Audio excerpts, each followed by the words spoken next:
Hello, this is Trash Talk. This is the host, Austin, with my co-host, Travis. Travis, how you doing? Hey, it's always fun to be here. All right, so we are here to do a review of Season 1 and Season 2 of The Punisher on Netflix, and we're here with two guests, Jose and Lewis. Jose, how you doing? I'm doing alright. How about you guys? We're doing all right. Jose's calling in from New York, and Lewis from New Jersey. Lewis, how you doing?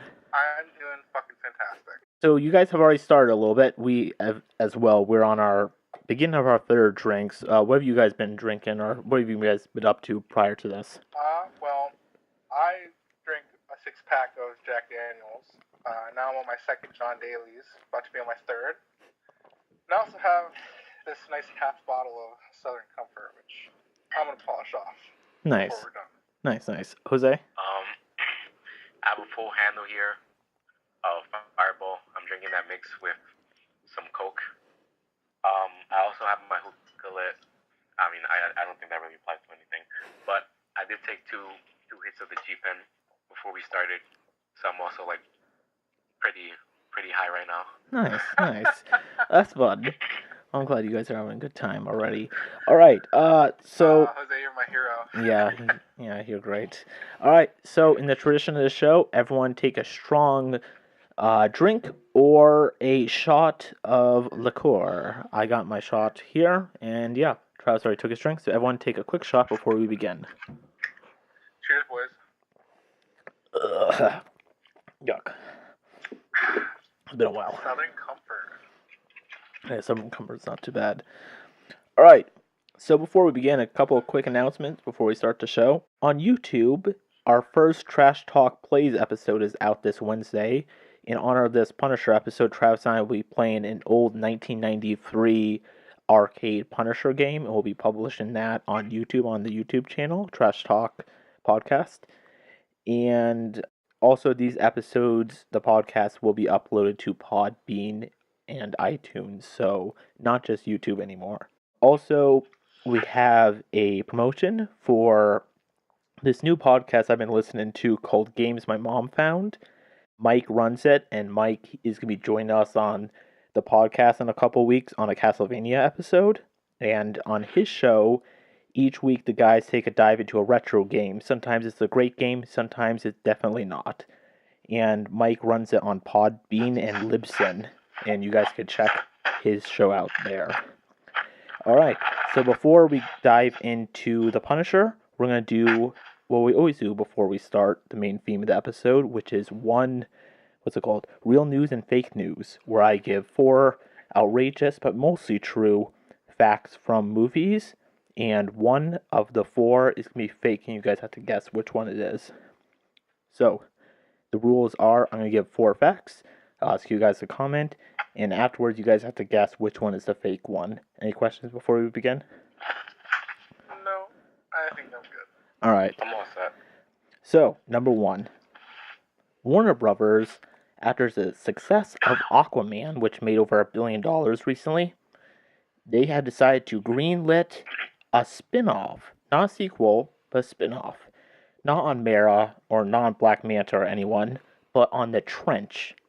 If you guys saw the movie, you guys remember The Trench as that place they go into the end of the film, where all those really nasty looking creatures live, and they kind of just jump on the boat and try to tear them apart. It's kind of a dark place. Pretty good scene from the movie. Yeah, pretty much. And are they going to be including the end of the world with this, with all the dinosaurs and all that? From what I have, it's just called The Trench, and it's going to be focused on those creatures, and it's going to be a horror film, horror-themed film. So less of a superhero film, which might be interesting. What are your guys' thoughts on this, Jose? This is very confusing to me. Like, I wouldn't say that, I wouldn't watch it. It sounds interesting as an idea, but I also didn't know that, like, I didn't want this, I feel that. I didn't think, like... Very random. Trench was that important that they needed to make a spin-off, but... Lewis? Just getting the brass tacks, I will watch it on principle, knowing full well that it's probably a ton of bullshit. Travis? Honestly, if they throw the end of the world, dinosaurs, and that whole scene, because that was a very beautiful scene, had really nice scenery, and of course it's all under the ocean. If they throw that in there, I'll consider it, but if it's just going to be about the trench and those creatures that live in there, I might not. Now on to number 2. James Gunn, who directed 1 and 2 of Guardians of the Galaxy and was recently fired by Marvel, he's now taken over for the new Suicide Squad film. He originally got his start in Hollywood by writing, not directing, but writing the live-action Scooby-Doo films. Those ones are like kind of like an acid trip, pretty much. Ugh, excuse me. Well, guess what? After over 10 years of those films coming out, I don't know if you guys remember those films or not, but they're returning for a part 3 with the same cast. At the moment, there's not much known about it, except that it's going to be called Scooby-Doo Return to Monster Island. Travis, what are your thoughts about this? That sounds like a very random name, especially because I have absolutely no idea what Monster Island is, unless it's that really weird island from the first movie. It is, yeah. Okay, then that honestly makes no sense, and I really hope that doesn't get made. Jose? Wow. You know, I would fully expect this to be real, but I know 100% chance that like this makes no sense, and it's most likely going to be terrible. Well, And also, Warner like, Brothers why? is making this. Warner Brothers also owns DC, who's green-lit in The Trench, so it kind of makes sense. I guess. And But also, James no, Gunn has been, he's been doing better stuff recently. Guardians of the Galaxy. Now he's doing Suicide Squad 2. He's a little bit more power in Hollywood, and apparently he wants to return to what he started. He didn't direct the original 2, but he wrote them. Lewis, do you care about Scooby-Doo Return to Monster Island? Well, Austin, I 100% believe it, and I think that my reasoning is pretty on par. It's pretty obvious to everyone, I think, by this point that Shaggy obviously went Ultra Instinct. Yep. And that's what happened. He forced this third part, and it's going to be featuring him. I know it. I just know it. I feel that. All right, now on to number 3. Warner Brothers is back at it again. They have greenlit a Super Pets movie. No, Superman is not going to get a Man of Steel 2. There's probably not going to be another Batman movie with Ben Affleck, but we are getting a Super Pets movie. The guys who wrote the Lego Batman movie will be directing this, and the Super Pets property is based on a superhero team of pets that have powers from DC Comics, including Crypto the Super Dog, Streaky the Super Cat, and Aquaman's pet octopus. Not much is known about the film, but it's been greenlit to start production. Jose, any thoughts about this? first thing, Aquaman had a pet octopus. Apparently, Okay. yes. But but no, I don't think it should exist. But that doesn't mean that I won't watch it. Because if Warner Brothers is this desperate, then I want to see how bad it turns out. Lewis? Well, if it is true, at least we won't be getting another Man of Steel or another Batman with Ben Affleck. All right, so you would rather see Super Pets movie over those? Yep. Okay, fair enough. Travis? Honestly, I don't foresee it ever getting made. I really don't. But I actually kind of like the idea. If they did it, I would respect them a lot for All trying. right, so you guys are kind of on board with this. Okay. All right, and last, apparently, you guys remember Avatar?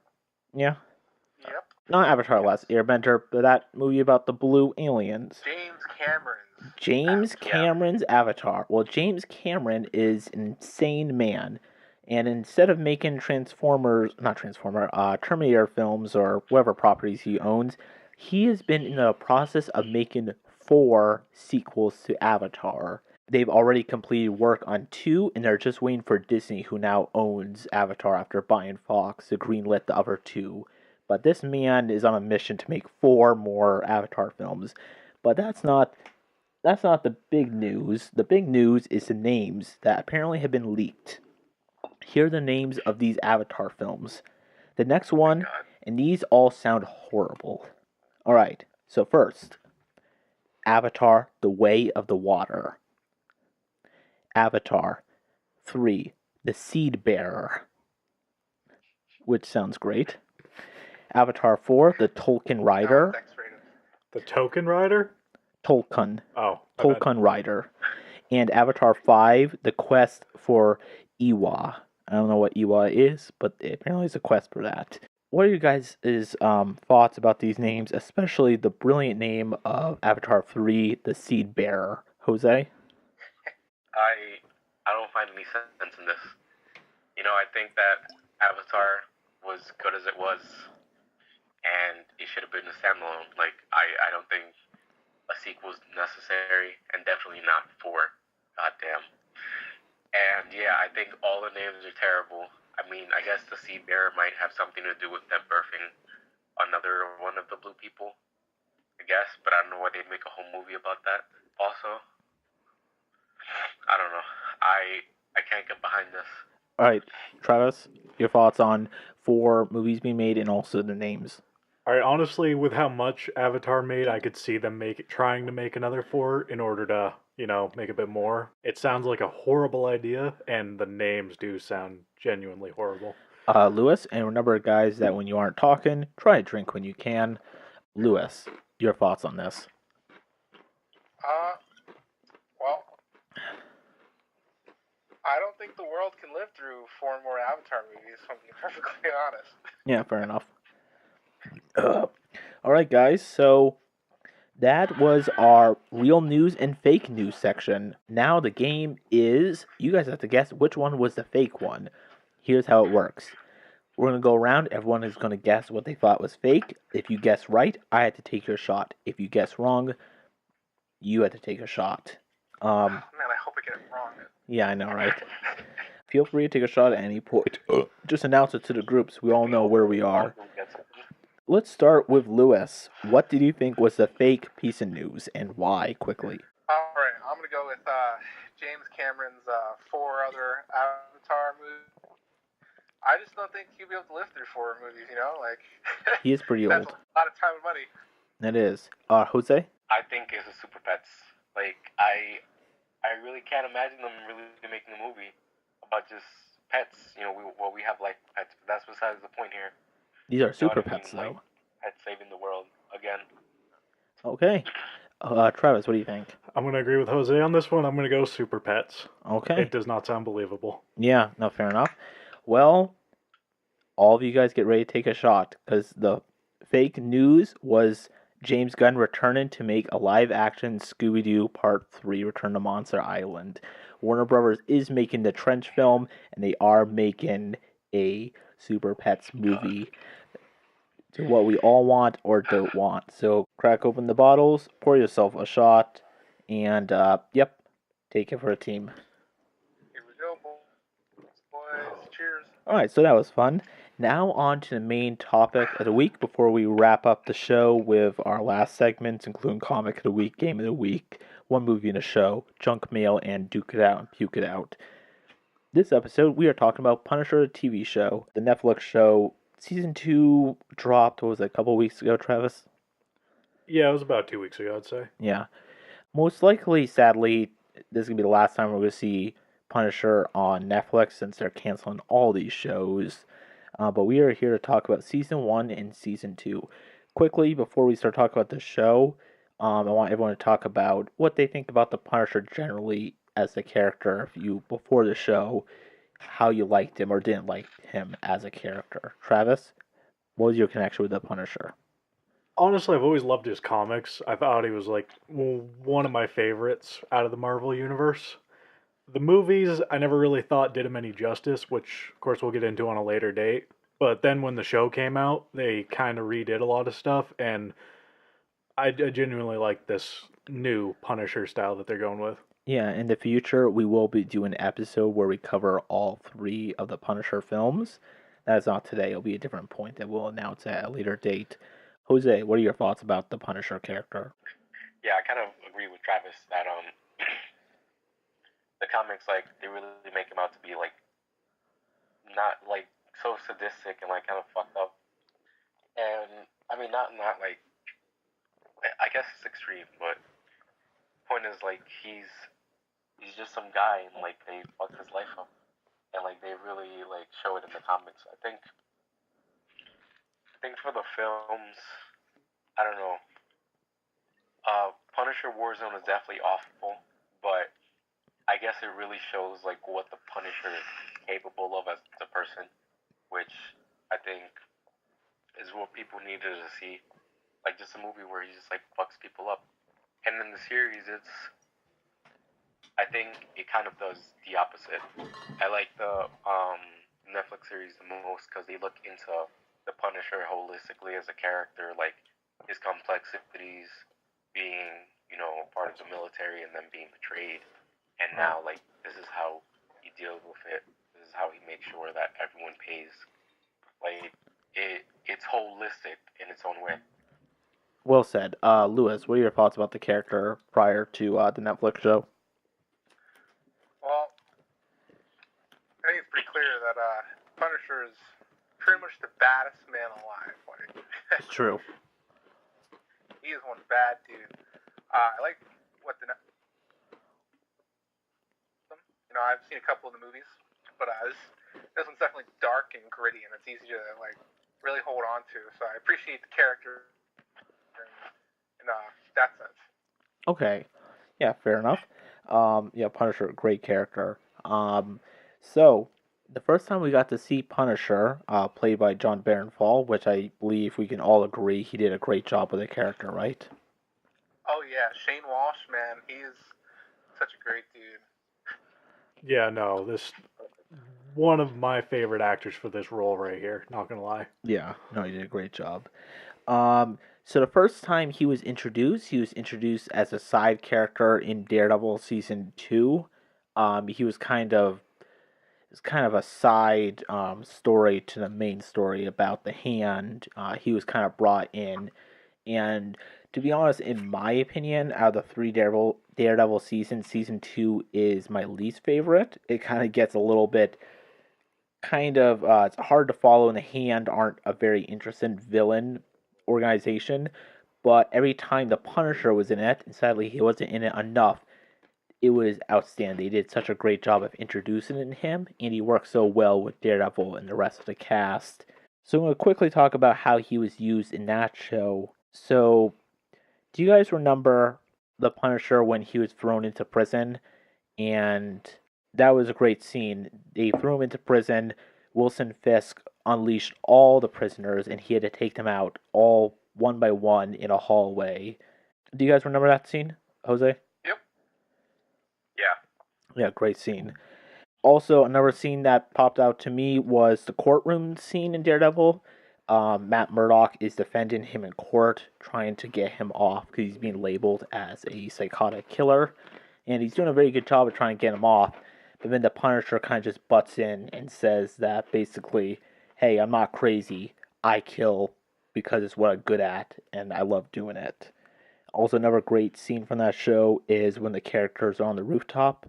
Punisher knocks out Daredevil and ties him to, I think, a chimney. And they kind of have a talk about morals as Daredevil's kind of pointing out how Frank is just killing people as the judge, jury, and executioner, while Frank Castle is pointing out the fact that they're pretty much the same people. They're the same kind of vigilante, except that when he takes down villains, they stay down. Out of three scenes, what are you guys' thoughts on these, or do you have a favorite, or how well do you think they worked within Daredevil and Punisher? Lewis? I think I'd have to say the prison scene, because that whole segment is just about Frank, like just Frank's constitution and fortitude. Like it shows how much he can deal, how adept he is at combat even without any weapons. Like it really kind of I feel like it defines Punisher even more because it's not like he's locked in there with them. They're definitely locked in with him. Yeah, they make it very clear. No, it's a great scene. Yeah, so Daredevil has some great fight sequences. A lot of scenes that he's in a hallway and he has to take out a bunch of guys in a confined corridor. That's what I kind of love about the Daredevil fight scenes. I like how they did that with Punisher, but unlike Daredevil, he actually had to kill him and take him out for good. Very well done scene. Travis, out of the scenes he was in Daredevil season 2, which one was your favorite, or what are your comments about them? So I liked them all, but out of all of them, I'm gonna have to say the morals scene was probably my favorite, just because it was like such a good argument that they were both placing on each other as to why they'd each do it the way they do it and how neither of them was ever going to change their ways. So, I mean, like that really got to me. And it showed me a lot both about Daredevil and about the Punisher without going into a whole lot of detail. Well said. Jose. I think that the courtroom scene is definitely my favorite. I think it talks a lot about Frank Castle's character and just how he's willing to be hated by the public. He wants everyone to know that he's a monster, and it's only because he did everything, to protect the people he cared about. Well, I mean, he didn't. It was too late, but still, like, at least bends them in a way.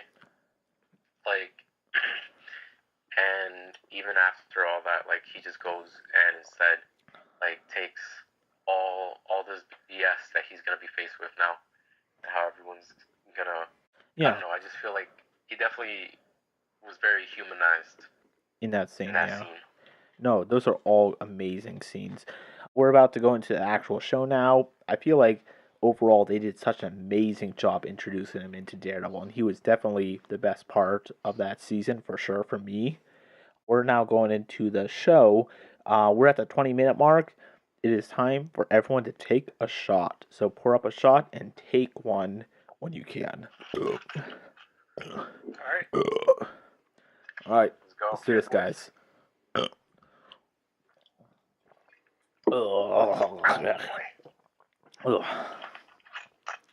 Fun. All right, let's talk about Punisher. 2 seasons, very well liked by the public. Sadly, he's probably about to come to an end soon enough, but I feel like they did a very good job with what they had. When they announced they were going to make a Punisher TV show, something I wondered was, is it only going to be about the Punisher? Because Punisher in general doesn't have a lot of side supporting characters.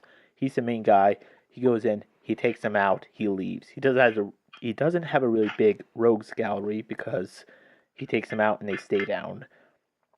In this, they actually did a very good job, I think, into introducing supporting characters in the show. And he is a big supporting cast to make the show more interesting and have a lot of different other side plots go on and different character arcs for different characters. Before we talk about the seasons, let's talk about the characters. So first, what are your guys' thoughts on Microchip? He was the hacker from season 1. He wasn't in season 2 at all, but he was in the comics. He's kind of like Frank Castle's like second-hand man. He kind of gets some guns, he gets some jobs, he hacks stuff for him. He's the brains behind the brawn. Jose, what are your thoughts about Microchip from season 1? I think Micro's character was really interesting, since, like, we all have that idea of, like, the guy behind the scenes, like, on the computer. He's always helping out the vigilante. But I think what was most interesting about Micro is that he wasn't just, like, some guy. He was also military trained, or, he at least worked with the FBI. So, like, he at least knew some form of combat, or some maneuverability. Like, he wasn't useless, like, Yeah. we were used to seeing. So I thought that was, like, an interesting take. I also thought it was interesting that they just, like, didn't put him in season 2, like, just putting that out there. Yeah, I kind of felt that was kind of weird. He wasn't there at all. Yeah, there was a lot to go off with in the first season with, like, what happened with his family and just, like, how Frank, took the place of his family when they were taken. Like that seems like something that Frank might think about, again, or, like, somehow they could have used, but, whatever. I'm going to cut in quickly. How they made it. With every character, I'm going to have you guys, we have a decent amount of characters, so we're going to go over each one kind of quickly. At the end, I want you guys to give each character a rating. There's a lot of supporting characters, and at the end, we're going to talk about which one was our favorite. Give each character a 1 to 3 rating. If you give a 1, you did not like that character. I can't speak. A 2 is the character was okay, and 3 is you really like the character. Jose, what would you give Microchip? 1, 2, or 3? 2. Yeah? Yeah. Okay, so Lewis, what about you? What are your thoughts and rating for Microchip? Yeah, I think I give him a 2 as well. I think he's a pretty good character. I feel like he follows a lot of the tropes of that sort of archetype. Who knows? Maybe he could have made it even better in season 2, but he said he wasn't there. Yeah, for me, I'm gonna give him a 2 as well. He worked very well with Frank Castle. They had a good dynamic between the two. The only reason I'm not gonna give him a 3 is because I did not enjoy his family. They kind of, for season 1, they kind of focus a lot on his family, and with Frank Castle going over and constantly visiting his wife, making out with her, and I was just like, this is not the Punisher show I wanted to see. I didn't want to see him go over and spend family time with Microchip's family. So he doesn't give it. Yeah.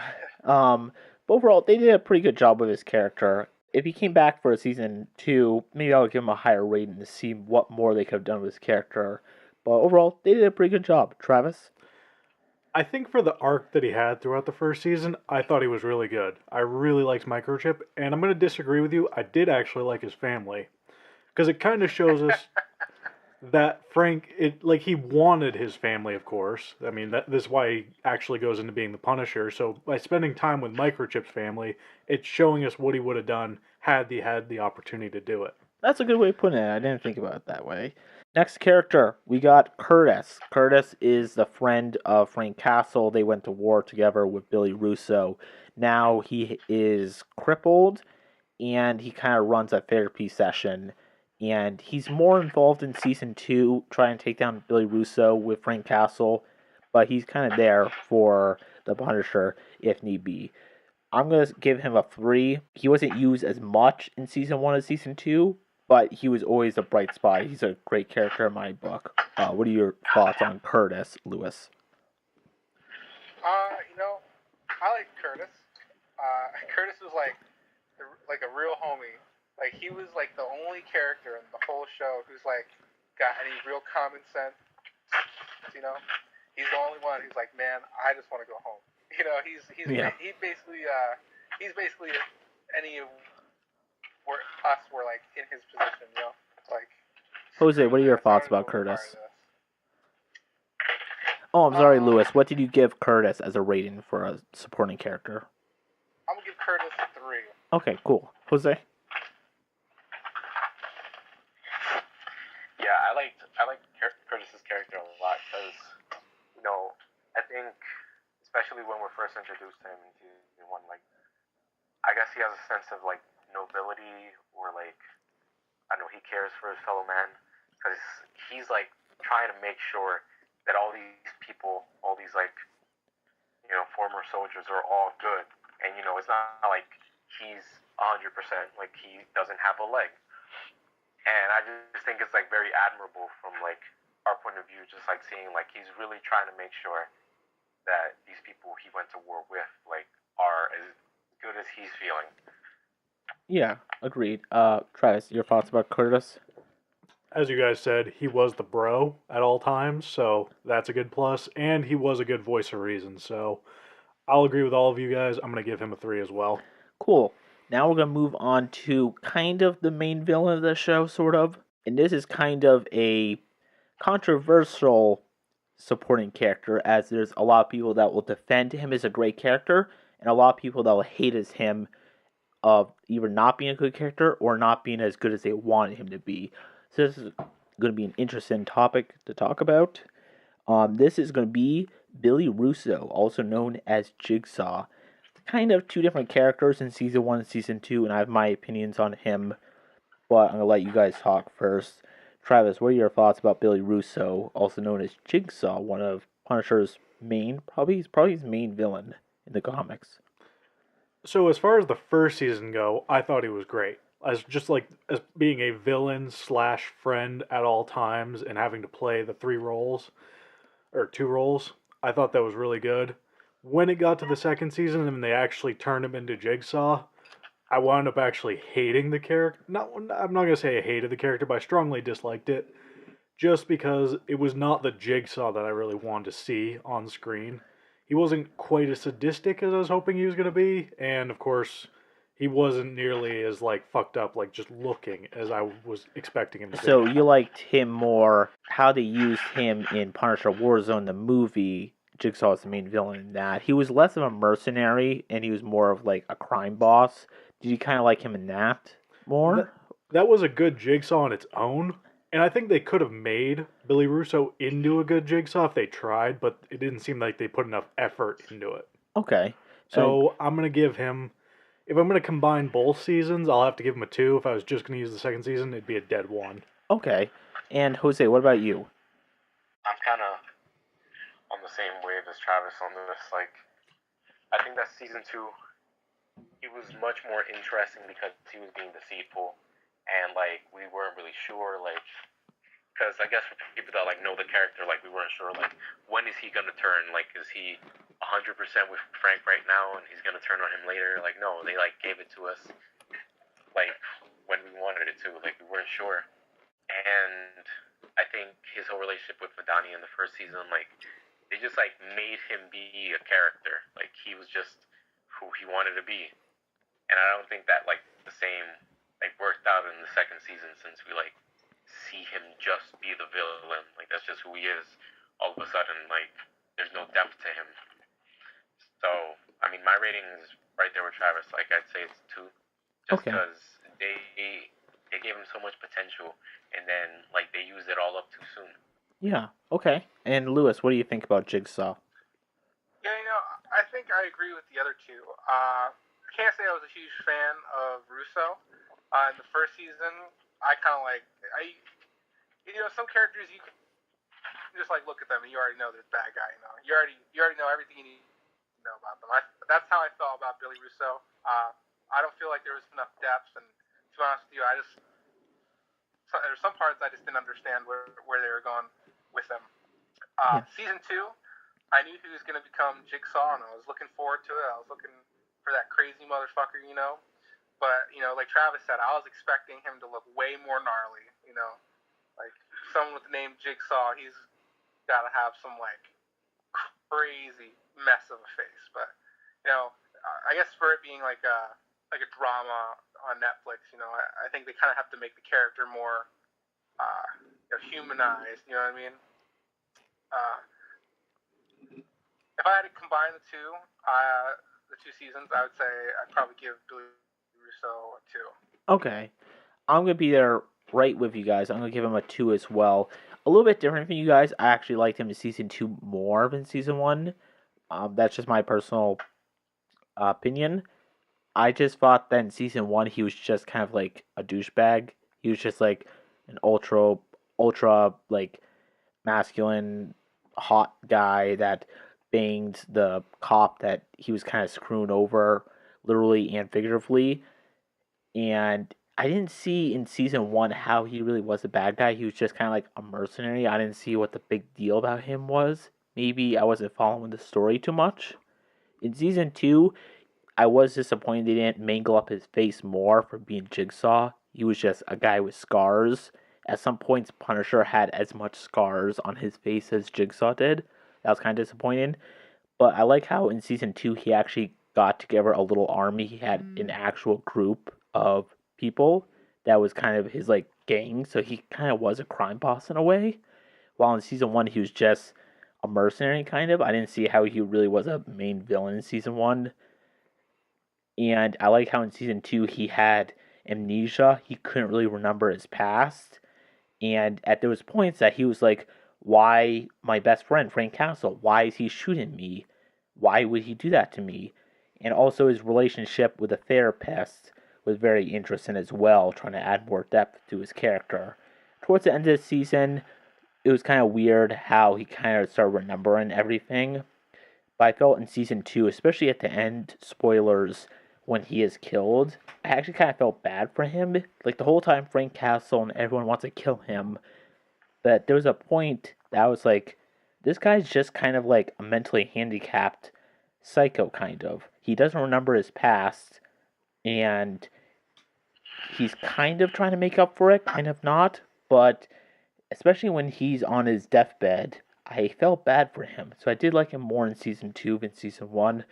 But overall, I'm gonna give him a 2. I wish I could give him a 3, but no, it's gonna be a solid 2 for me. All right, Jose, what are your thoughts about our last main supporting character? I believe her name is Detective Mendini? Madani. Madani, whatever. Tomatoes, tomatoes. Yep, that's what the saying is. Jose, you there? Yeah, so I really like her as a character. I think that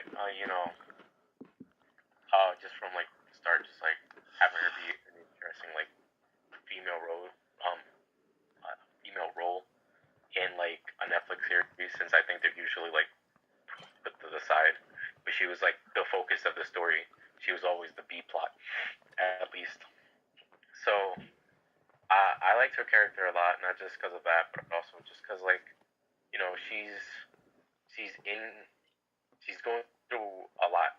Like she just got promoted because her boss was killed, and she found the killer, and she didn't know if she could take him out. Like there's just like a lot of things that go into it. Like she's not just one dimensional.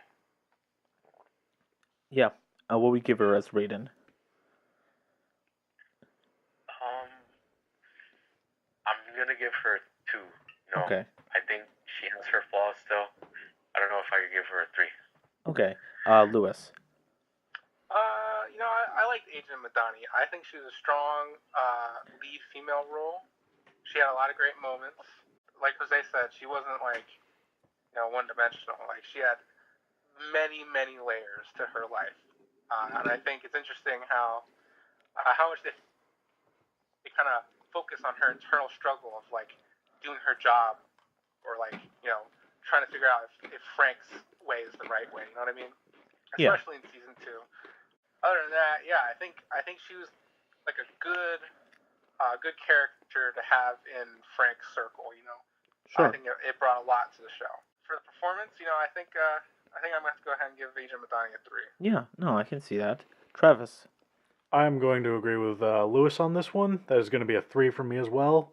Mainly because in the first season, I thought she was a good character all the way around. But by the time I got to the second season and she had to deal not only with everything that happened with Russo, but also, like you said, coming to terms with whether or not Frank was in the right or the wrong. And kind of by the end, spoilers as well, she kind of came around to Frank's side a bit. I'm going to definitely give her a 3. Okay. There's some other side characters, but they're mostly small roles. There's the therapist lady that is the love interest for Billy Russo from season 2. There's the guy who's kind of a bomber. He's a suicide bomber from season 1.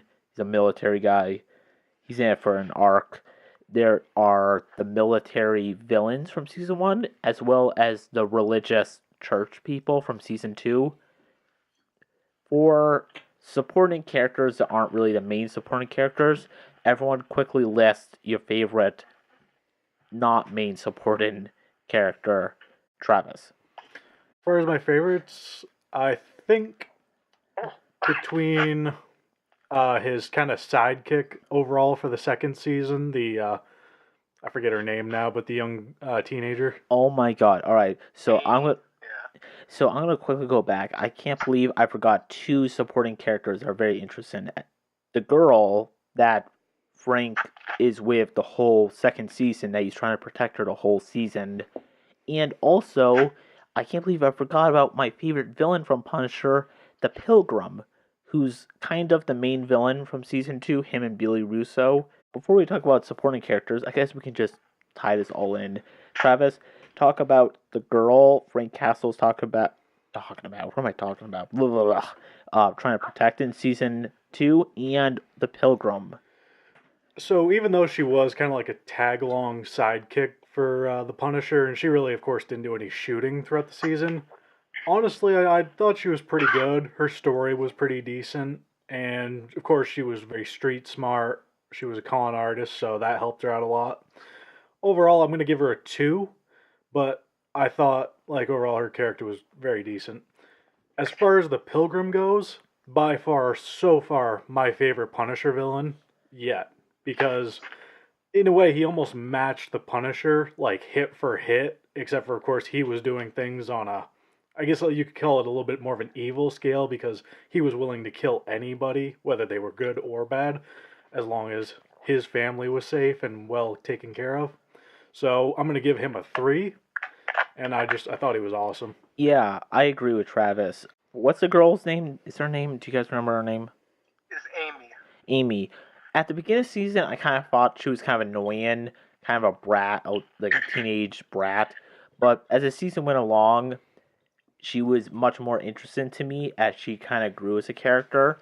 I thought they did a very good job with her, especially with her and Frank Castle's relationship together as he was protecting her.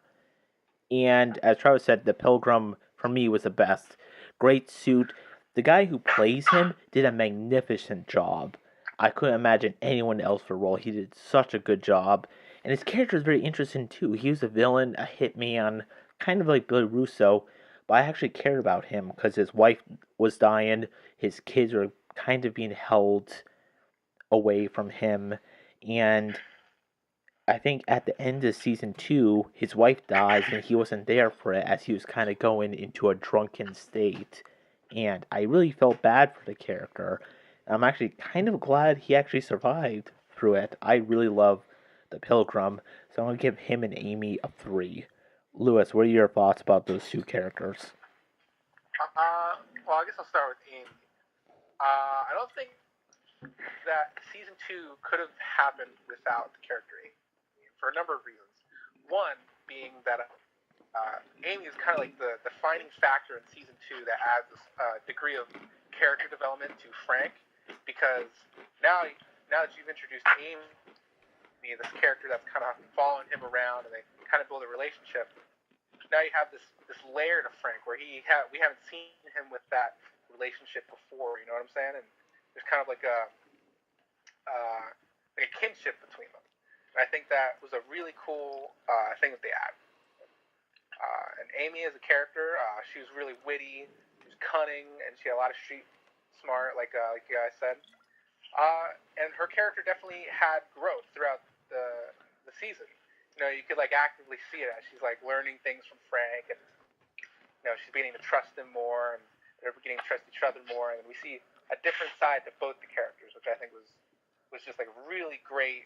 It was just a really great thing to see in season 2. So I'm gonna go ahead and give Amy a 3 because I really, and the Pilgrim also he's got to be like one of my favorite characters in these Marvel shows. He's just so menacing. You know, I think the guy that got to play Pilgrim, everyone else, you know, perfect, total badass, goes shot for shot with Frank. We see him pull off all these crazy assassinations. He's like truly like someone equal to the Punisher. That is kind of adding another level to the show from the first season. So I'm going to go ahead and give Pilgrim a 3 as well. All right, Jose.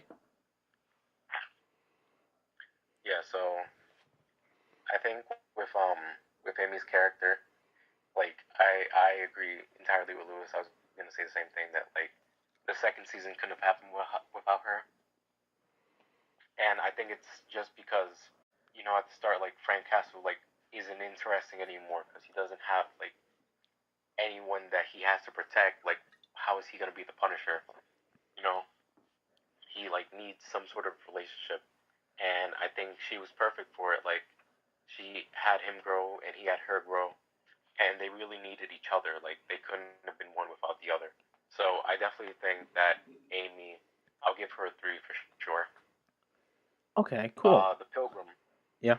The Pilgrim is really interesting because, I mean, I also like the suit, and for sure, like, he became one of my favorite like villains from like from the Netflix Marvel series. And the reason was, yeah, not only was he similar to Punisher, but also like he was just so unhinged that it was like interesting every time we saw him, because we're like, yo, what is he gonna do? Like, how is he gonna, you know, make sure his family's safe? But how is he also gonna do it so that all these people die? Like, it's sort of ironic in a sense, where like we just don't know if like he's good for bad reasons or bad for good reasons. Well said. Yeah, we can all agree that the Pilgrim and Amy were very well done in season 2. They did a very great job with the supporting characters in season 2. And we are about to review season 1 as a whole and season 2 as a whole. But we are about to go on a quick break, and Trash Talk will be back in a few seconds. Alright, and Trash Talk is back.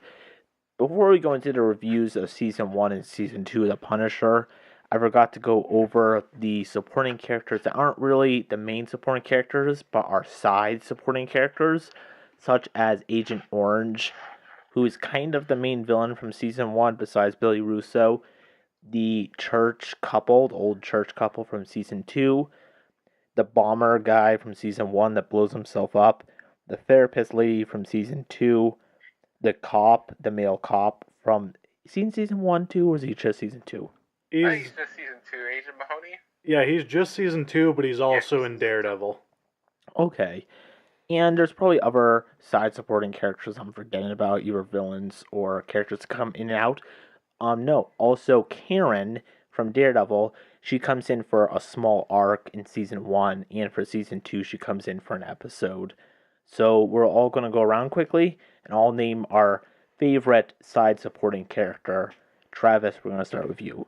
So technically, this is going to be a group of characters, but it's the army that Billy Russo assembles in the second season is probably got to be my favorite, just because of course, they're all military trained. They do that one kind of bank heist-ish thing, and then some other odd and end jobs between like drug lords and stuff. I thought they were a really cool group, and I really liked them. Okay. Before we go on to Jose, Lewis, Travis, and I, we are at the 40-minute mark. Let's all take a shot, and then once it goes to Lewis's turn, Jose, you can catch up with us. But all of us, besides Jose, let's take our shot, and Jose, talk about your favorite side supporting character. Cheers, boys. Cheers.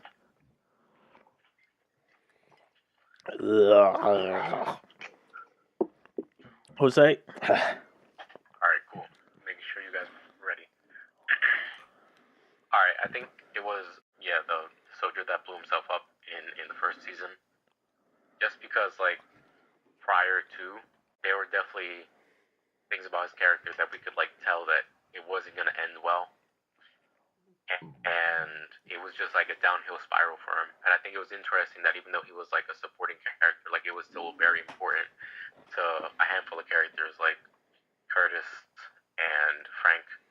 Like, just seeing him go down as he did, and then being able to, I guess, stop it, or at least, try to beforehand. It does put a damper on, like, the whole series. Not, like, in a bad way, but just, like, it makes it somber. Yeah, no, I agree. I'm not going to add too much more because you added a lot that I would have already said.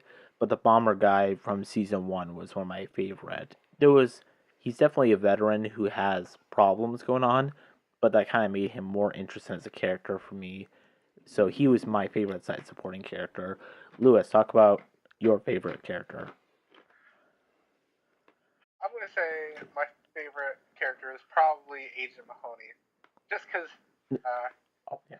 I don't know, there's something lighthearted about it. He was the character one step behind all the main characters. He's just, like, trying so hard to, like, catch up to where they're at, kind of understand and know the things that they know. He just doesn't really get it till the end of season 2, and overall, he was just, like, a good character. He's funny. He had a lot of great moments.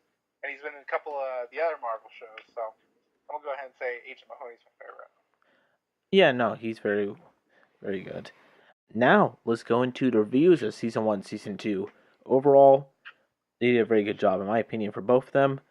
There's probably, we can all agree, some parts that are better than others, but we're going to talk about the seasons as a whole, our favorite moments, what we thought about the season as a whole, and things that we wish were maybe a little bit better. So, starting with, I guess we can go with Travis first. Talk about what worked very well for you for season 1. Maybe some things that didn't work for you, but what worked for you for season 1, and at the end, your overall opinion. And we're going to use our Trash Talk podcast rating scale, which is a 1 to 6 rating. 1 being whatever it is made you throw up. 2, whatever it is made you fall asleep. 3, it mildly entertained you. 3.5 is it entertained you. 4, you liked it. 4.5 is you really liked it. 5 is you loved it. 5.5 is kind of like you really, really loved it. And 6 is like one of your favorites of all time, either for movies or TV shows. So, Travis, talk to us about season 1. So to get the rating scale right away off the bat, I'm gonna go for a 6 for season 1 as a top TV show of the year. So, overall, with a 6, you would say Punisher is one of your favorite TV shows of all time with that rating, right? Yeah, of all time. That's what I meant, not the year, but sorry. of all time. And as for season 2, I'm gonna give it a 4.5. So you really liked it, but you didn't love it. I really liked it. I didn't love it because there were a lot of points that I'll get to here in a minute. Yeah, let's talk about season 1 for now, then we'll go around and talk about season 2. Yep. So as far as season 1 went, just right off the bat, just starting, like start to finish, I just thought it was really well made. It had a lot of good points, and one of my favorite like whole things over it was just how much actual like kind of, I guess you could say, gore that they went into, like the detail.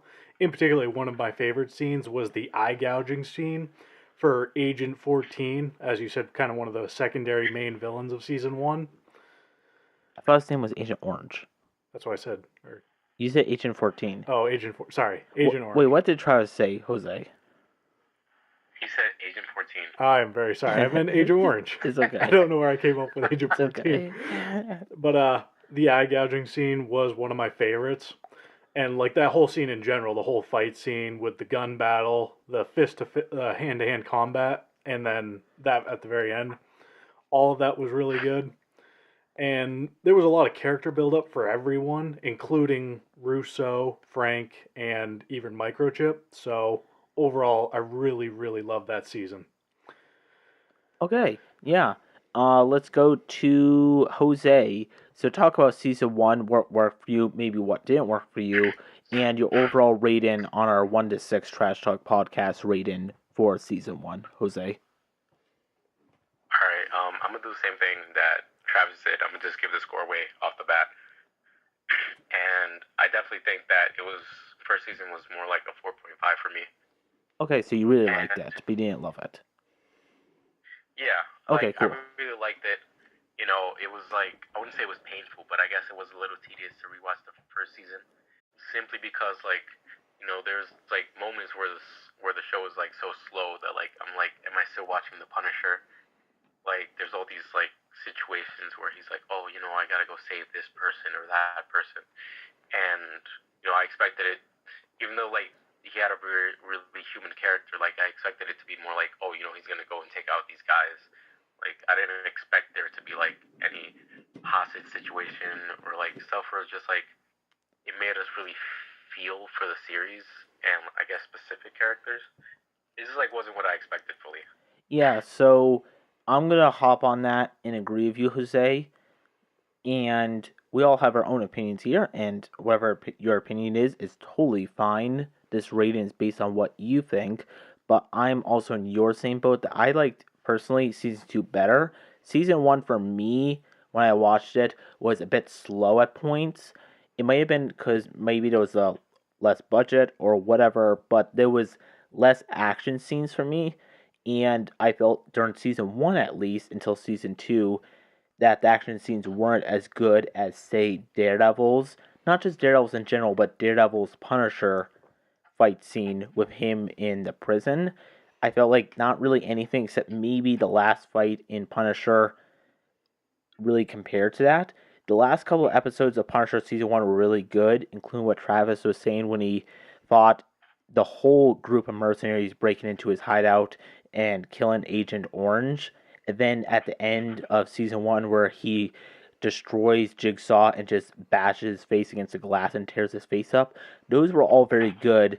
But there was points during the middle part of season 1 where I was kind of getting almost bored because there wasn't many fight scenes, and when there were fight scenes, they were kind of very quick and not as interesting as I wanted to be. And some of the character build up scenes weren't as interesting to me as I wanted them to be, but that was just a personal preference. For season 2, even though there are less gore, Travis is going to talk about the gore in season 2 compared to season 1, but I felt like there was more action scenes and there were more interesting to me in season 2 than season 1. Season 1 had a lot of good stuff going for it. I just thought at some points, maybe if it was a show that was 9 episodes instead of 13, it would have been really good. But I felt at some points it kind of dragged on a little bit. But overall, I'm going to give it a 4. I liked it, but I don't know if I loved it, just because at some point it was a little bit slow for a Punisher show.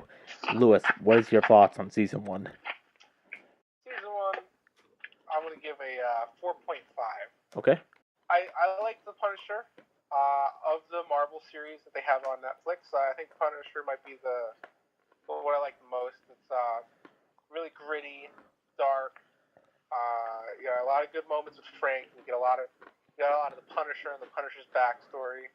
They kind of build them up, but like you said, I think there's a lot of tedious moments too. I feel like there's a lot of reused,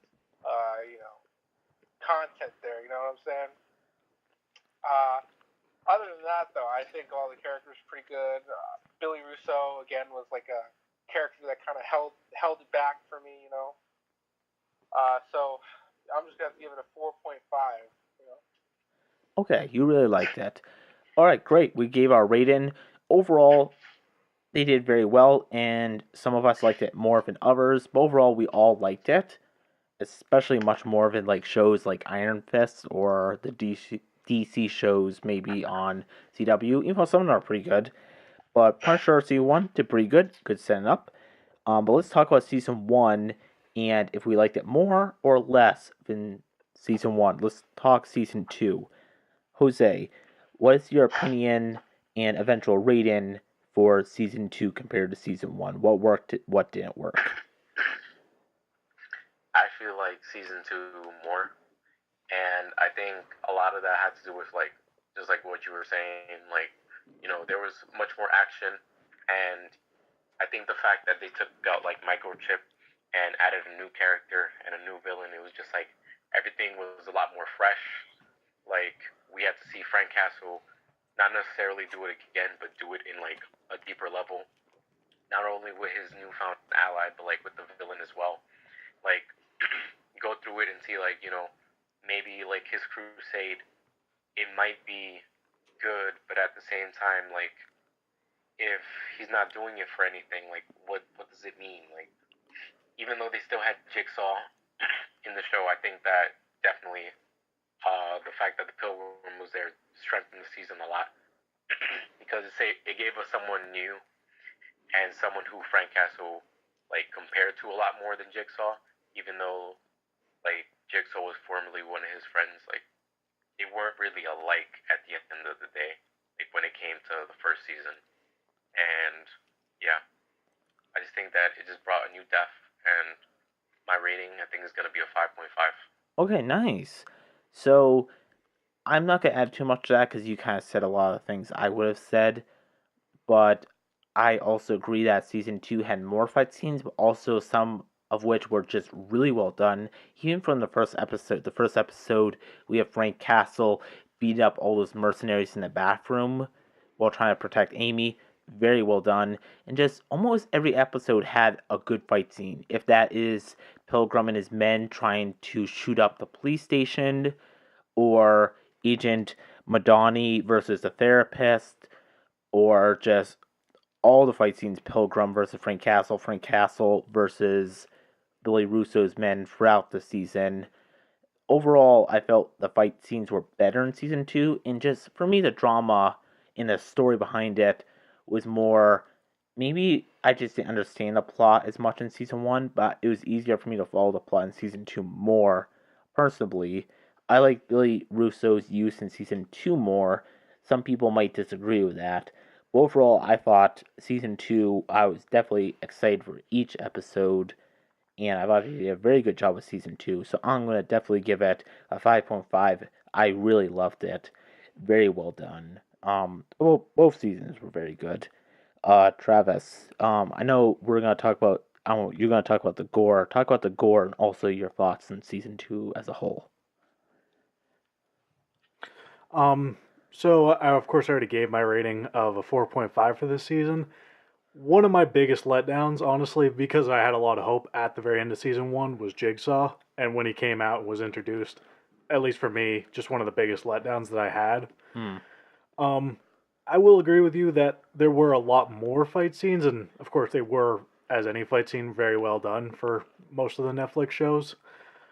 But like I don't know, for me at least the second season, I don't know if it was because of the plot, but I didn't like it as much. I, oh, I don't. I guess almost a bit of a letdown for me in certain areas, but of course I did like the Pilgrim, and he was kind of my saving grace because he was like one of the best villains I've seen. But as far as the other villains, the two older Yeah, people, the two older people at the church. yeah, the churchgoers, they were also kind of a letdown. They didn't Yeah, do a whole lot they're besides just manipulate some stuff. they're just old and So religious, kind of. They're not that interesting for being main villains. They're probably not the villains, but they're supposed to be the main villains of the yeah, show of season 2.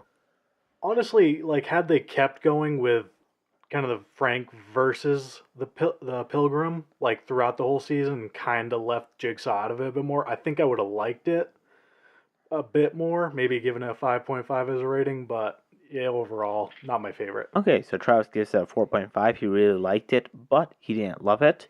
And last, we're going to go with Lewis. For Travis, Jose, and I, we are at the hour mark, so it's time for us to take one more shot. So pour up your shots and take a shot. Then, Lewis, after you talk about season 2, take your shot when you're ready. Okie doke. Season 2, I liked a lot better than the season 1. I think that season 2 had a lot more depth. I think all the characters added many more layers to the show, to Frank as a character. They helped define the characters a lot better, and the writing was just a lot better. I think I'm kind of in the same boat as you, Austin, where maybe I didn't understand the plot of season 1 enough. Quite possibly, but season 2 is much more straightforward, easier to get invested into the characters, and the characters themselves, they take you very far into the show. I'm gonna have to give it a 5.5, and only because of Jigsaw, like you guys Yeah. have been saying. I kind of knowing who the character is, and obviously me being me, I was kind of hoping for like a truly twisted Billy Russo, but I just didn't get him. I think he could have. Not to say that he wasn't an improvement from season 1, because he definitely was. I just think that they didn't go the extra mile with Jigsaw. Truly making him a character worthy of the name Jigsaw. The name Jigsaw. Yeah, no, I can agree with you, Lewis. Alright, so that's our rating for season 1. Season 2, overall, they did a great job with this Punisher show. We talked about all the supporting characters. We talked about the villains, the supporting characters that aided Punisher, but we didn't talk about the man himself, Frank Castle, Punisher, played by, is it John Barenfall? Or is it Jonathan? I don't know. Mr. Barenfall. Let's quickly talk about what he did for the Punisher role. I think we can all agree he did a very good job. For me, there's been a lot of different Punishers, 3 different movies, and the TV show. He just blew out of the park for me. He played the role very well as kind of the Punisher isn't like Daredevil where he's a very noble character. He's kind of a stubborn, almost dumb character at some points. He's just stubborn. He has his own mindset. He can be kind of an asshole at some points, but he's got his own way of doing things. And I felt like he did an amazing job in the role. And yeah, Travis, what do you think about Punisher as the character? For me, yeah, easy 3. Great character. I will agree with you. Definitely a 3. By far my favorite Punisher, as far as movies and go, that's ever been made. There was a little bit I think that they could have worked on, in particularly like sometimes his suit, especially for the first season was not my favorite, but Yeah, because they didn't. Are you referring to how the until the bulletproof, very end they didn't really use the Punisher like skull logo, or what the are you skull talking logo about? plus the vest that he wears a lot, of course. That a lot of the times he just wasn't like he wasn't really showing himself to be the Punisher. He was just a guy wearing black. Yeah, wearing all black. Yeah. So it kind of, especially in the second season, but by the very end, they had the full costume, the skull with the vest, with a full trench coat or overcoat, I believe it's called, Yeah. all in black with his military boots and pants and stuff on, where he looked absolutely like spot on. So yeah, definitely a three. All right, Jose. Yeah, I definitely think that this was my favorite Punisher, and I think that hands down, like the actor got him perfect. Like there was just so many things that I was worried about the Punisher as a show, simply because he like doesn't have a rogues gallery, and his whole thing is just like killing bad guys, which was not with we have seen with like the Marvel Cinematic Universe and like the Netflix series. Like I was worried that it just wouldn't work really, and nah, it turned out the opposite. Like it was perfect. Like they just let him be the character who he was meant to be, and as a whole, like he's played very well. Like we see layers to Frank Castle's character, we see layers just to the Punisher and what his monocle means. And yeah, I think that 100% he gets a 3 from me. Yeah, of course. And we were talking about the layers and how he's portrayed. That's more than just a write-in, right? That's the actor as well, right? Yeah, I definitely think that. Oh, sorry. Okay. I definitely think that it works best with the actor. Like I think you have to want to be the character for it to work as well as it did. Of course. And Lewis, let's quickly go to you. Thoughts about John Barenfall as the Punisher? I loved him as the Punisher. I feel like his Punisher really kind of occupies and embodies like the true Punisher personality. Like, I feel like you see a lot of Punisher things in like the movies. The actors are kind of like he's like sophisticated. He's like cool, calm, collected, and he's like got a plan all the time. But like Bernthal's Punisher is just like a mad dog from hell. He's like just angry all the time, and he really they really go into how a big part of the Punisher is military background and kind of like what that time in the military has kind of done to him like as a person and his psyche. I feel like he's able to portray that so accurately, and he's able to really just kind of embody what that character would be feeling, if that makes sense. So I'm gonna give him a 3 because I really like. Of course, yeah. And he's like, if any character in the Marvel universe was gonna go Super Saiyan, definitely is gonna be John Bernthal. Of course. Oh my god, yeah, he did such a great job. Okay, well, that was our rating and review of Season 1, Season 2 of The Punisher. They did a great job. We definitely recommend you check out if you haven't already. And now we're going to go for the last segment of the show, starting with Comic of the Week. Before I go into what the Comic of the Week is, Travis, you're going to be updating us with the Comic of the Week from last time, what you read, and your thoughts on it.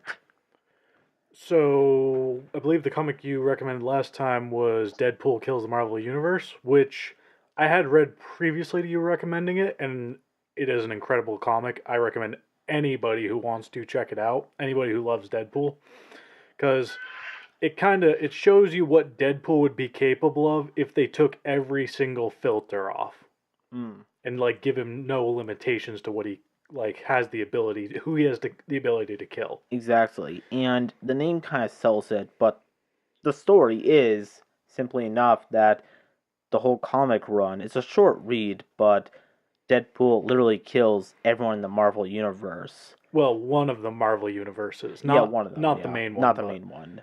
one of them, and it doesn't portray him killing everyone, but it like 90% of it, I believe, honestly. Yeah, and what I thought was kind of interesting was they go really into Deadpool is a character who definitely has a lot of problems going on in his head, and this one really exploits it.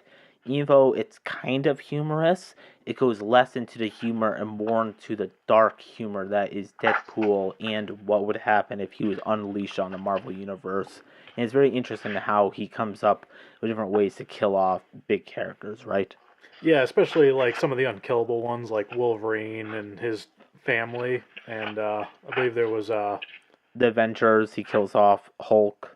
no, it was Taskmaster. He even finds a way to kill. Yeah. So I mean, like all in all, very good read. I highly recommend it. Yeah, so comic for this week, and if people want, you can check us out on Instagram, Facebook, and Twitter, where after we post episode, I post photos and descriptions of all our comics of the week, games of the week, and stuff like that.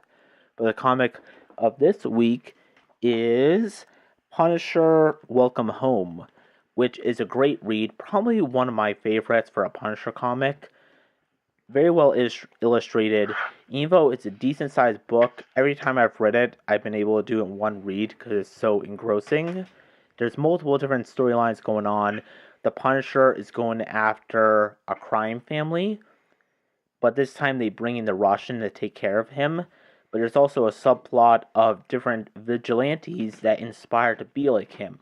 One is Hispanic, I believe, a Spanish preacher.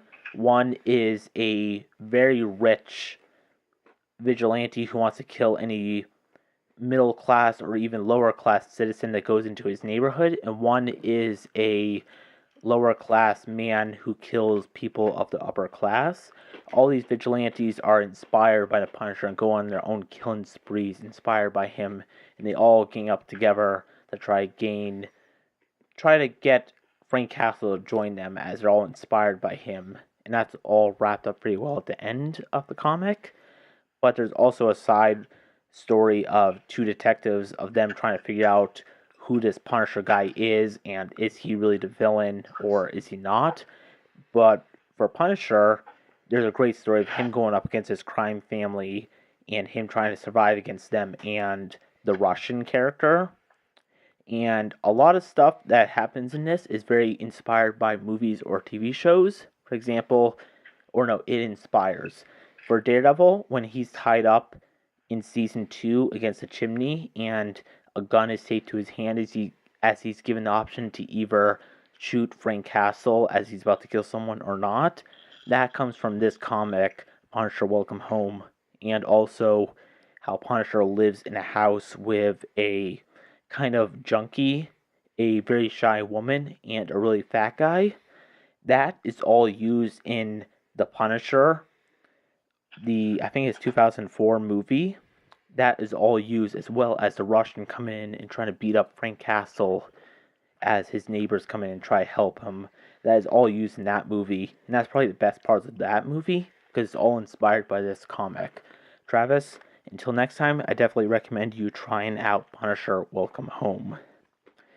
Now we're going to go on to Game of the Week, and I'm going to have you guys speak more about this. And after the show, we're going to record our Drunk on D&D session, where next week, since I'm going to be gone, I'll be uploading Drunk on D&D, a spin-off podcast off Trash Talk Podcast, where we are drunk and we talk about a RPG that we had a lot of fun playing.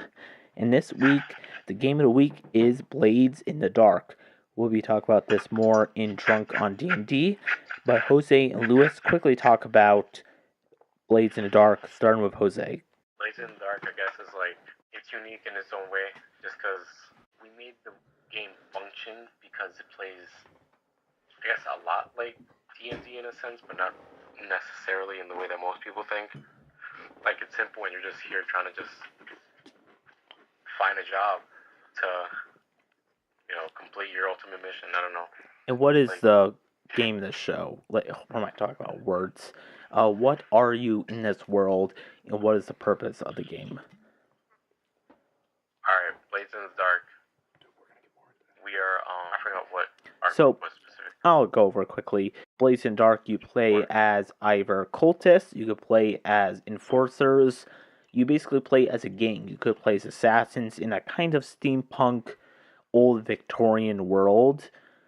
And the game is, you play as a gang, you kind of raise up through the ranks. It's all about gangs versus other gangs, and you complete different missions.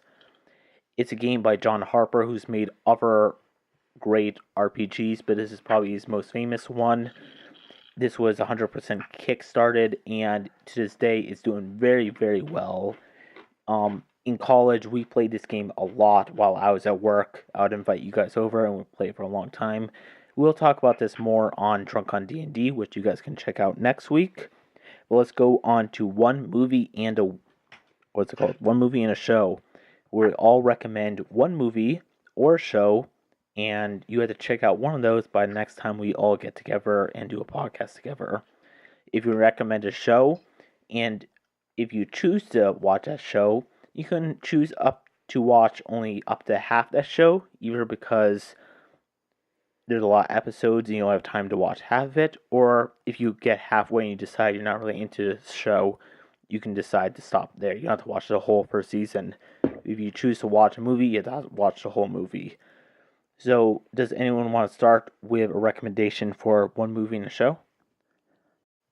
No? Okay. Well, I guess I will start then. I recommend the movie Green Room, which is on Netflix. I think it's also on Amazon Prime, to the audience and to us. So the movie basically follows a punk rock band as they take a gig. They don't have a lot of money, so they're taking whatever gigs they can get, and they take it at a bar, a very rowdy bar. It is, in fact, a neo-Nazi bar. A lot of kind of white neo-Nazi group is trying to kill them to silence them as they saw a murder. This week is Green Room on Netflix.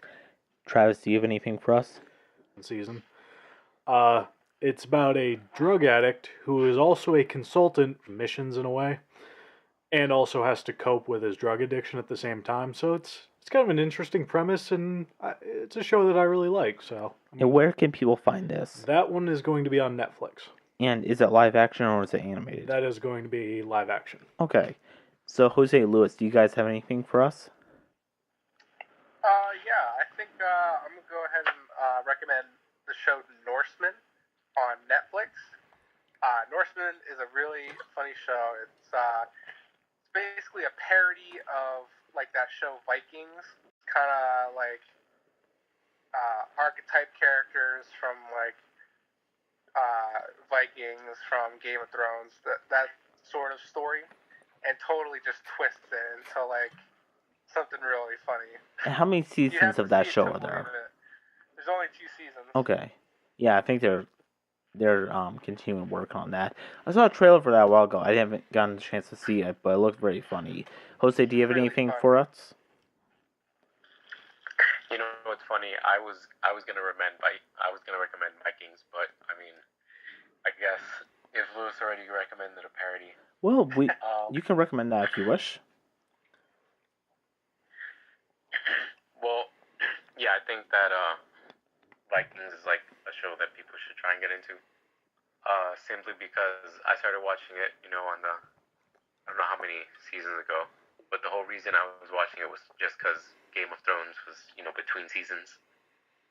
And I don't want to say it's exactly like that, but it does have to do with like a lot. We learn a lot about not only Vikings, but just like history in like Norse mythology in a sense, and it's sort of mystical. I don't want to say it's too mystical. It's not like on Game of Thrones level with fucking dragons, but yeah, it definitely is based in like the same themes with like betrayal and like conquering and stuff like that. So I think that for any like Game of Thrones fan, at least like try and get through the first season. It has an uphill and downhill battle for different seasons, but at least the first season is pretty solid, and it'll keep you interested long enough. Okay, cool. Well, that is one show and a movie. before we all meet up again, you guys should try to either watch one of the movies or watch at least half a season of one of the shows that was recommended. We are now on our second to last segment, which is junk mail, which people can send in any questions that Trash Talk Podcast will have to answer no matter what it is. And you can reach us by tweeting at Trash Talk Podcast Twitter or whatever. Or you can email us at trashtalkpodcast@gmail.com. First question comes from Mael, who was on the show last week. Guys, in a BoJack Horseman world where people are animals or humans, in this case you have to be an animal, which animal would you be in a BoJack Horseman world? Jose, I know you have seen this show, so let's have you start. Alright, BoJack Horseman is great, just off the bat. If I had to be an animal, I'm not sure, but maybe like a wolf or like a fox, something that's like a bit more lion cunning. Okay. I don't know if like the characters, if like their animal really like defines their character, because I'm not sure if I ever thought about it that way. But Sure. like if it did, definitely like one of those.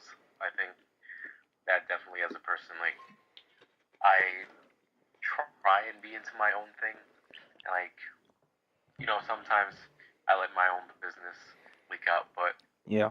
usually I'm just up to no good, and no one knows That 100% is true. what the story is. Yeah, for me, I would be a panda. Those motherfuckers just sit around all day and just eat or sleep. So I would love to just be a panda. Lewis, let's go with you. What animal would you be? Words. What animal would you? What animal would you be? Words. I cannot do today, guess. Would you be in a BoJack Horseman world? I'm gonna go with a donkey because I can be a total jackass. Yeah. Yep. Nice. Nice. Travis, what about you? Honestly, I think I'm going to go with a bison on this one, just because I know that there are times I can be stubborn. So, and Yeah. also I'm a little bit on the fat side, so I'm going to go with the Damn. bison. All right. And this question is sent in by Karina. Which D&D class do you prefer? Or not just D&D, but RPG, role-playing game, tabletop in general. Do you prefer the tank melee characters, the long-range characters, or the healers/magic characters? Which is your go-to for either D&D or RPGs in general? Let's go with you, Lewis. Oh man, I almost never stay in my class whenever I make a character. I never just stay in one class. But I think if I had to stick with one, a solid option for me, my go-to would probably be the tank class. Because you can never go wrong with a good defense, you know what I'm saying? Good Yeah. defense, good offense. Okay, Jose, what about you? I know, like, based on prior experiences, like, I was so used to being the tank that when I first was a magic user, I was amazed at how much more useful I could probably be by not taking damage ever. So, I think that definitely being a magic user was way more my speed, and I learned a lot about not only myself, but, like, why I should not try and take the easy way out. Okay, cool. Travis, I'm going to have you go. In the meantime, guys, Lewis, Jose, and I, it is time for us to take our next shot. So, Travis, while you talk about which one is your favorite, it's time for us to take our shot, boys. Cheers, boys. All right, so to be honest, my go-to has always been a tank, but the main reason I always go to it is because no one ever chooses it, and of course you always need at least one fighter in the group. So I have a tendency to go to tank barbarian for my class, but my absolute favorite is actually ranged, as to where like bow and arrow slash like javelin thrower or something is my favorite by far. Okay, cool. Well, we got all of ours. I usually words. I like to use magic because I like to make different like necromancy groups. I like to make characters like Erase the Dead. Very fun for me. But now we're gonna go to our last segment of the show, which is Duke It Out or Puke It Out. the show where you have to duke it out in a movie debate contest, or unless you puke it out, unless you throw up, then you are excused from the match. There's 3 of us. All these questions are 3 different person answers, and if you fail, you have to take a drink. We have 3 different questions. These ones, just like junk mail, our audience can send in different recommendations to our email or tweet at us. So first, for Duke It Out, Puke It Out. Before we start, Jose and Lewis, you are our guests for today. Jose, would you like to go first, second, or third?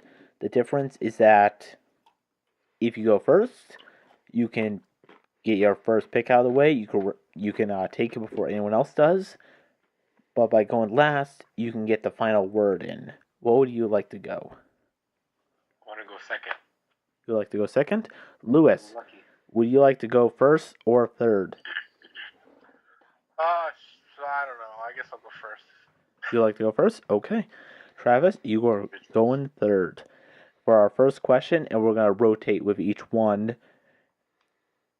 For question number 1, based on our theme of the week, which is the Punisher, which is the best side character in Punisher?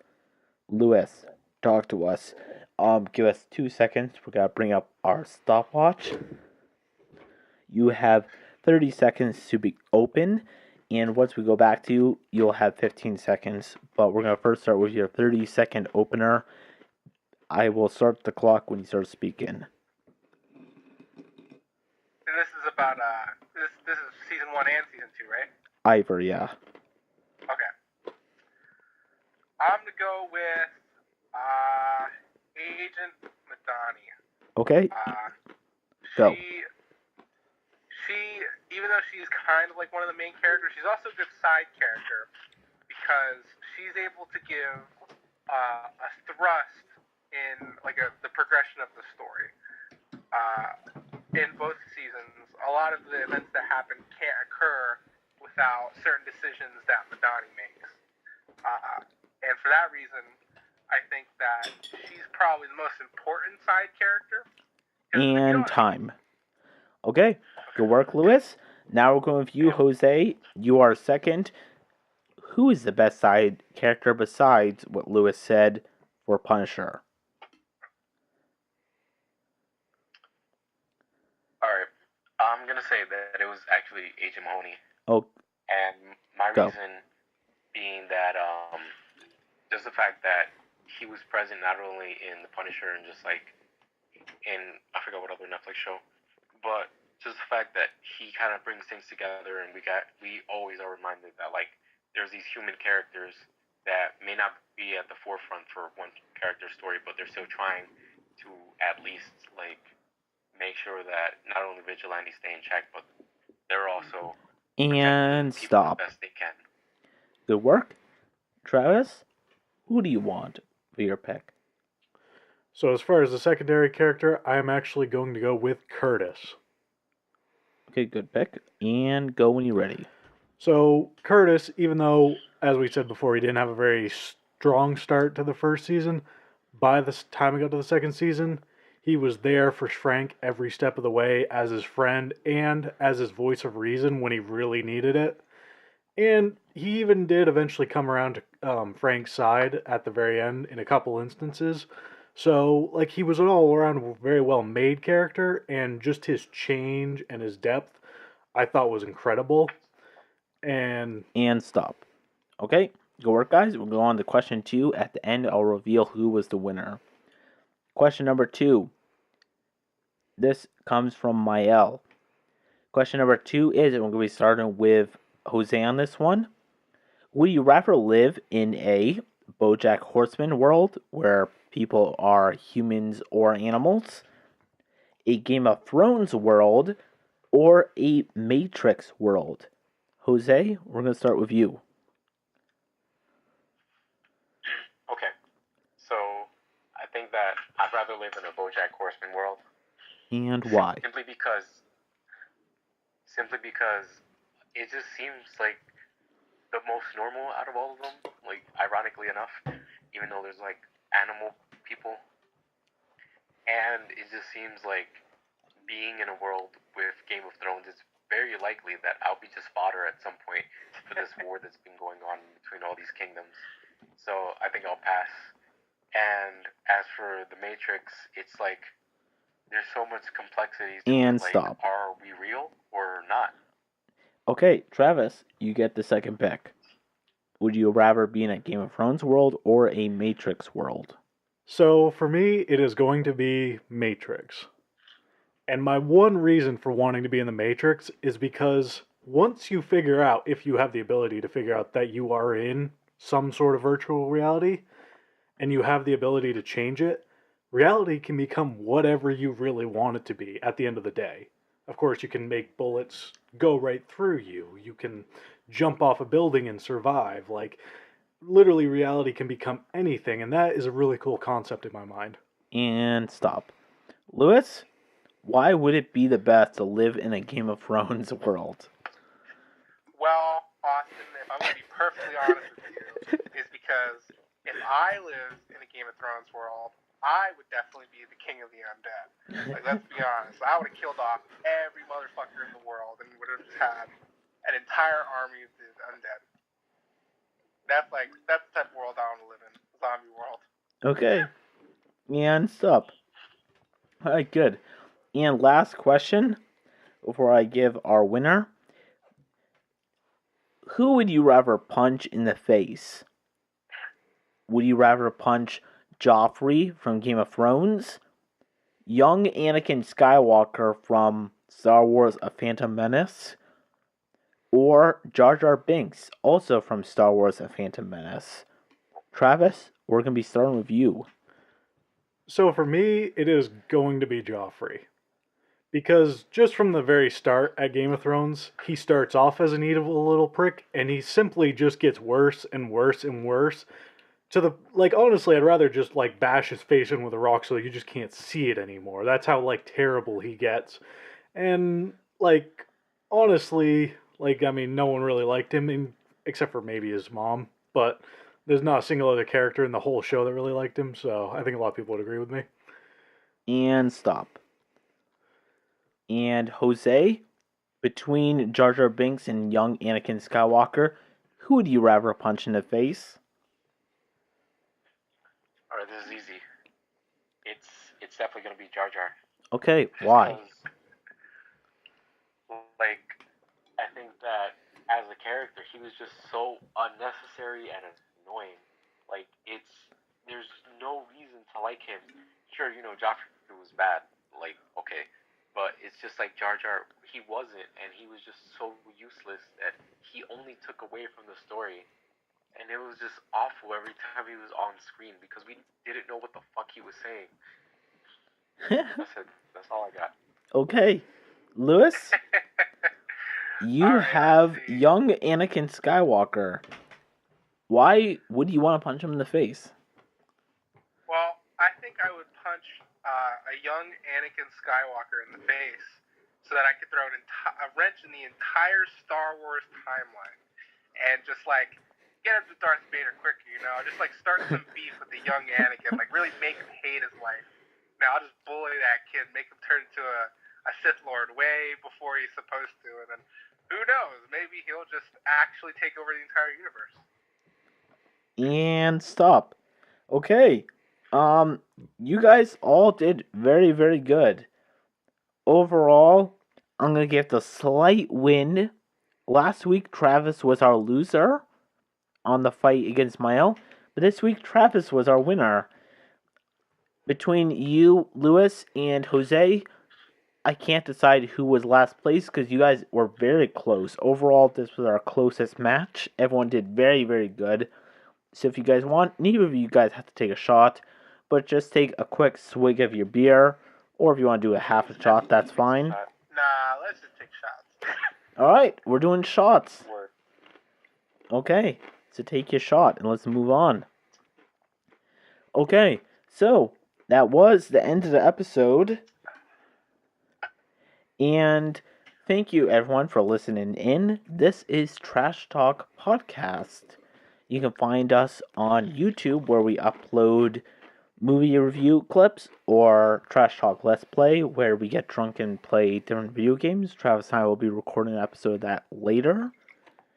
Or, by the time this episode comes out, we will be on Libsyn and Podbean as well as iTunes, so feel free to go on that and download an episode if you're going on a long car trip.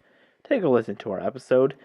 And if anyone had fun doing this and listening to us babble on about Punisher and other dumb stuff, feel free to give us a like or a rating, or feel free to give us an email to give us advice about what should our next topic be, or give us a junk mail question or a puke it or duke it out debate question.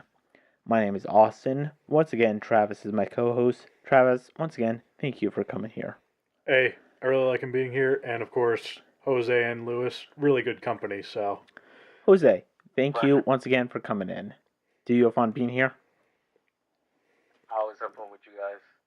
I'll come back again anytime you guys need me. Yep, you were here since the first episode, Jose, the infamous worst episode where I can't remember most episode and poor Travis throws up. But yeah, thanks again for being here, Jose, and talk about Punisher with us. Lewis, this is your first episode. Hopefully you had fun, and thank you for being here. No problem. I will drink anytime you want me to. I know you will.